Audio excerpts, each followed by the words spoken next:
اب بیچارے ابا تو قرضہ ادا نہیں کرے گی کیونکہ مر گئے ہیں، بات سمجھ میں آ رہی نا، دنیا سے چلے گئے ہیں، تو ابا کا قرضہ بیٹا اور بیٹی ہی ادا کرے گے۔ اگر چاہتے ہیں کہ ہمارے والد کو قبر میں عذاب نہ ہو تو قرآن خوانی اور ایصال ثواب ان چیزوں سے سب سے بڑی چیز ہے کہ ابا کا قرضہ ادا ہو جائے۔ جب قرضہ ادا ہو جائے گا تو اب وہ قبر کا عذاب بالکل روک دیا جاتا ہے، برزخ پوری عافیت کے ساتھ برزخ کی منزلیں ابا کی طے ہوتی ہے۔ یہاں تک روایتوں میں ہے کہ جنت میں جانے سے ان لوگوں کو روک دیا جائے گا جن لوگوں کے ذمے 1 روپے کا بھی قرض ہے، 1 دینار، 1 درہم، 1 روپیہ، چاہے کتنی ہی نیک کیوں نہ ہو، زندگی بھر تہجد پڑھی ہے، 5 وقت کا نماز کا پابند، صف اولا کا پابند، امام کے پیچھے ہی رہتا ہے، سنت اور نوافل، فرائض و مستحبات واجبات کی پابندی کرنے والا مسلمان، اشراق، چاشت، اوابین پڑھنے والا مسلمان، قرآن مجید کی روزانہ تلاوت کرنے والا مسلمان، ہر رمضان کے روزے رکھنے والا، اعتکاف کرنے والا، بڑی سی بڑی عبادت کرنے والا، لیکن قرض ادا نہیں کیا، آج اسے جنت میں جانے سے روکا جائے گا۔ پہلے قرض ادا کرو۔ تو کیسے ادا کرے گا وہ؟ اللہ تبارک و تعالیٰ جس کا اس نے 1 روپیہ لیا اور ادا کیے بغیر مر گیا اور اس کے بیٹے اور بیٹیوں نے بھی 1 روپیہ ادا نہیں کیا، اب وہ 1 روپیے کے بدلے اسے اپنی نیکیاں دینی ہوگی، نماز، روزے وہ دے گا جس کا 1 روپیہ اس نے لیا تھا۔ اب اس کی پوری زندگی بھر کی نیکیاں جمع پونجی وہ لے لے گا اور پھر وہ جنت میں چلے جائے گا، اور اس کے کھاتے میں 1 بھی نیکی نہیں ہوگی، اور نتیجہ یہ ہوگا کہ یہ دوزخ میں چلا جائے گا۔ اتنا سا قرض باقی رہنے پر اسی لیے شریعت نے اہتمام کیا کہ جب کوئی مر جائے تو سب سے پہلے کفن دفن کا انتظام کرو، دوسرا قرض ادا کرو۔ اس کے بیٹوں کو، بیٹیوں سے کہا کہ والد محترم کا قرض ادا کرو جو انہوں نے جائیداد چھوڑی ہے۔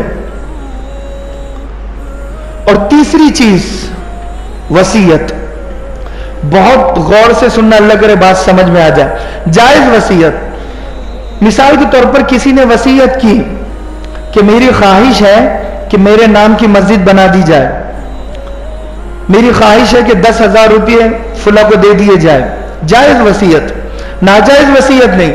اگر کوئی میت یہ وصیت کرتی ہے مرنے سے پہلے کہ میرے نام کا سٹا اور جوا کھیلا جائے، یا پھر شراب خانہ کھولا جائے، یا پھر تھیٹر کھولا جائے، یا پھر کوئی حرام کام کی وہ وصیت کرتا ہے، تو اب اس وصیت کو پورا کرنا بیٹوں اور بیٹیوں پر ضروری نہیں ہے۔ وصیت دیکھی جائے گی کہ جائز ہے یا نہیں ہے، اور وصیت صرف 1/3 مال میں ہو سکتی ہے، یعنی مثال کے طور پر، اور وصیت میں سب سے بہتر یہ ہے کہ اس کے نمازوں کا فدیہ دے دیا جائے، روزوں کا فدیہ دے دیا جائے۔ اگر کوئی عقل مند مسلمان ہے تو وہ مرنے سے پہلے ضرور یہ وصیت کرے گا۔ زندگی میں ہر ایک کی نمازیں چھوٹی ہے، روزے چھوٹے ہیں، اور ہو سکتا ہے کہ اگر وہ مالدار بھی ہے تو حج اس نے نہ کیا ہو، حج بھی اس پر فرض ہو چکا ہو، اسے پتہ نہ ہو، تو فرض حج بھی اس نے ادا نہیں کیا، تو یہ 1/3 مال میں میت کی کمی بیشی کو دور کیا جائے گا۔ کتنا بہترین موقع اللہ نے دیا ہے، بات سمجھ میں آ رہی؟ تو یہ 1/3 مال میں نمازوں کا فدیہ، روزوں کا فدیہ اور حج بدل اگر وصیت میت کرتی ہے تو وارثین پر اس وصیت کو پورا کرنا ضروری ہے، بیٹے پر، بیٹی پر، کہ تمہیں بعد میں جائیداد ملے گی، پہلے تم اپنے والد محترم کے نام کا حج بدل کراؤ، عمرہ کراؤ، یا مسجد یا پھر نمازوں کا فدیہ، روزوں کا فدیہ ادا کرو۔ 1/3 مال میں یہ کیا جائے گا، پوری جائیداد میں سے نہیں۔ دیکھو اگر کوئی چھوڑ کر 1 کروڑ روپیہ چھوڑ جاتا ہے تو 1 کروڑ روپیہ اس کی نمازوں کے لیے استعمال نہیں کیا جائے گا. 1 کروڑ کے حصے کیے جائیں گے. کتنے حصے؟ 3 حصے. کتنے؟ 3 حصے کیے جائیں گے. ان 3 حصوں میں سے 1 حصے میں اس کی نمازوں کا، روزوں کا، حج کا، اس کی جو کمی بیشی زندگی میں رہی ہے اس کو پورا کیا جائے گا. میں بہت آسان کر کے بتا، سمجھ میں تو آ رہا ہے؟ تھوڑا آگے ہو جاؤ، تھوڑی اہم بات ہے آج کی، اس لیے. تو جتنا بھی جائیداد ہے اس کے کتنے حصے ہو گئے؟ 3. تیسرا حصہ یہ میت کے لیے.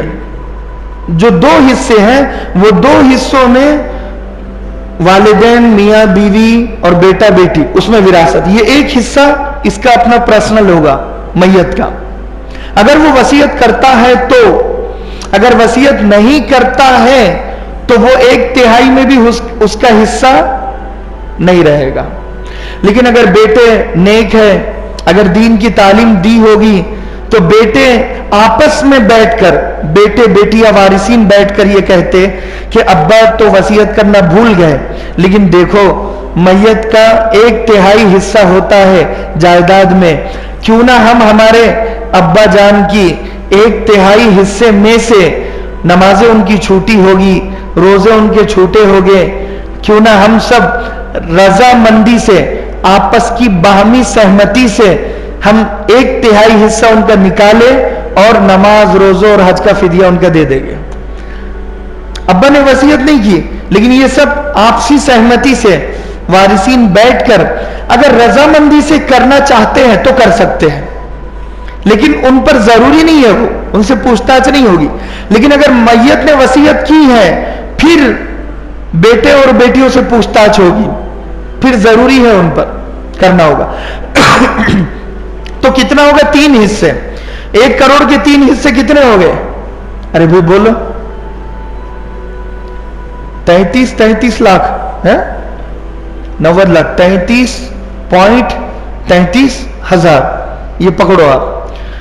چلیے ایسا پکڑ لیتے ہیں کہ 90,000 روپیے پکڑ لیں. کتنے؟ 90,000 روپیے مثال کے طور پر. 90,000 کے 3 حصے کتنے ہو گئے؟ ارے بھائی بولو، مذاکرہ ہے. 30 سمجھ گئے؟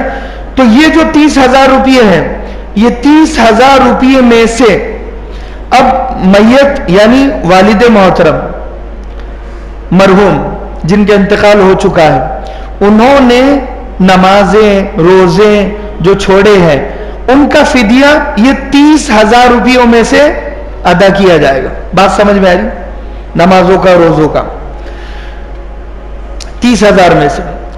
لیکن اگر یہ فدیہ 60,000 کا ہو رہا ہے، حج، روزہ اور نماز کا فدیہ بڑھ رہا ہے، یا پھر ابا نے وصیت بھی کی ہے کہ میرے نام کی مسجد بنا دینا، اب مسجد تو 1 لاکھ روپے میں بن رہی ہے اور ابا کے تو صرف 30,000 روپے بن رہے ہیں. بات سمجھ میں آ رہی؟ تو بھئی 30,000 روپے میں اب 1 لاکھ روپے کی مسجد کہاں سے بنے گی؟ تو اب بیٹوں پر ضروری نہیں ہے اس وصیت پر عمل کرنا. بیٹے صرف 30,000 روپے کا مٹیریل خریدیں گے اور کسی مسجد میں لگا دیں گے. اتنا کر سکتے ہیں. بات سمجھ میں آ رہی؟ اینٹیں، سیمنٹ، ریتی، کھڑی یہ کچھ خریدیں گے اور ابا کی خواہش تھی تو اس خواہش کو پورا کریں گے. ابا نے وصیت کی اور وصیت میں ہی 30,000 ختم ہو گئے. اب فدیے کے لیے کیا بچا؟ کچھ نہیں بچا. تو اب بیٹے فدیہ بھی دیں گے، وصیت بھی پر بھی عمل کریں گے تو پورا ہی ختم ہو جائے گا. تو اب کیا کریں؟ تو شریعت یہ کہتی ہے بیٹوں اور بیٹیوں سے کہ والد تمہارے جو وصیت کر رہے ہیں اس وصیت کو پورا کرو. 2 میں سے ایک چیز ہو سکتی ہے نا، یا تو نماز روزوں کا فدیہ یا تو ابا کی وصیت کو پورا کرنا. یہ دونوں کو اگر کرنا چاہتے ہیں تو 30,000 سے اوپر ہو جا رہا ہے مسئلہ. تو اگر بیٹے آپسی سہمتی سے، بیٹے اور بیٹیاں جتنے وارثین ہیں، والدین، بیٹے بیٹیاں سب مل کر بیٹھے، پھر مشورہ کرے کہ دیکھو ابا کا نماز روزوں کا فدیہ میں نے معلوم کیا, ایوریج ایک نکالے گے. دیکھو اس میں برائی نہیں ہے, میں بالکل کلیئر بتا رہا ہوں, برائی نہیں ہے. ہر بیٹے اور بیٹی کو پتا ہوتا ہے کہ ہمارے والد محترم 5 میں سے کتنی نمازیں پابندی سے پڑھا کرتے تھے. اگر والد کا ایوریج ڈیلی کا 2 نمازیں چھوڑنے کا ہے اور 3 نمازیں پڑھنے کا ہے, تو جب سے بالغ ہوئے ہیں اور جتنی ایج ہوئی ہے, انتقال ہوا ہے, اس کا میجرمنٹ حساب لگایا جائے گا, اس کے ایوریج کو ڈکلیئر کر کے فدیہ دیا جائے گا.